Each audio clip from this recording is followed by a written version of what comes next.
ఒకటి అమూల్యమైన వాగ్దానం, అమూల్యమైన రక్తము, అమూల్యమైన విశ్వాసం. అమూల్యమైన విశ్వాసం అని ఎందుకు అన్నాడంటే,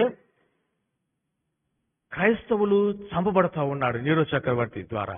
అటువంటి పరిస్థితిలో ఆ క్రైస్తవు ఈ ఉత్తరం రాస్తూ అంటాడు, మీరు భయపడబాకండి, మనకొక నిరీక్షణ ఉంది.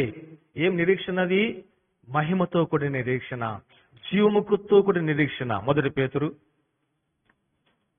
పేతురు రాసిన మొదటి పత్రిక, మొదటి అధ్యాయం 3-4 తెలుగు బైబిల్ కలిసి ఉంటాయి. ఎవరికి రాసినాడో తెలుసా ఈ పత్రిక?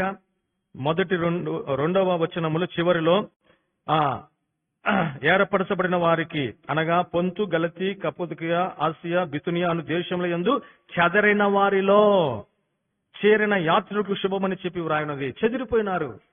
క్రైస్తవ సంఘములకు హింస వచ్చినప్పుడు భక్తులు చెదిరిపోయి ఉండగా, చెదిరిపోయిన వారిని, హింసకు గురవుతున్న వారిని, చంపబడుతున్న వారి, క్రీస్తు కొరకే ప్రయాసపడుతున్న క్రైస్తవులకు ఈయన రాస్తూ ఆయన అంటాడు, 4వ వచనం మొదటి భాగంలో, మృతులలో నుండి యేసుక్రీస్తు తిరిగి లేచుట వలన జీవముతో కూడిన నిరీక్షణ మనకు కలుగునట్లు, అనగా అక్షయమైనది, నిర్మలమైనది, వాడబారినది స్వాస్థ్యము మనకు ఉంది. భయపడబాకండి.